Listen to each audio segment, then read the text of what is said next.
you were talking a little bit about two syndromes when it comes to, or diseases when it comes to sort of product strategy and development, the hero syndrome and pivotitis.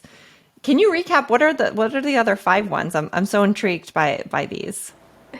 So there's, aside from hero syndrome, pivotitis, there's obsessive sales disorder, which I was talking about, um, which we've all seen, right, in some form or the other. Then there is Narcissus Complex, which is where we focus on what we think the customer needs or focus on our own goals to the point that we forget about what the customer needs.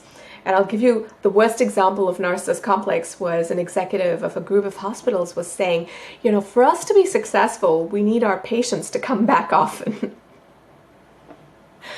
Right, exactly. Like when we meditate on that, we realize kind of what it means for patients, right? So that's Narcissus Complex. Then there is locked-in syndrome, which is kind of the opposite of pivotitis, but it's more like, being trapped in your success from the past.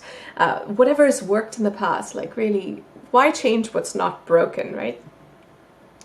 And then there's strategic swelling, which is where our product just continues to grow and grow and grow to the point where it could do anything for anyone, just even make coffee if you just ask it nicely. And one last disease that I often come across is hypermetrosemia, which is where we are completely obsessed with measurement, right? And we continue to measure and optimize without really thinking about whether those are even the right metrics to be measuring and optimizing for. Oh, I so can relate to some of those things you just described. It's great. I love how you've captured them with really nice labels as well.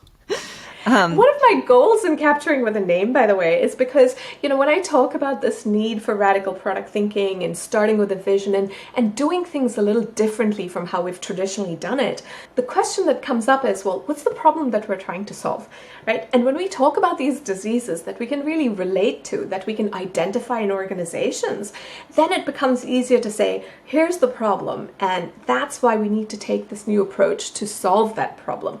So it's kind of recursive in that it's radical product thinking applied to itself, that if you want to create change in your organization, start by defining the problem.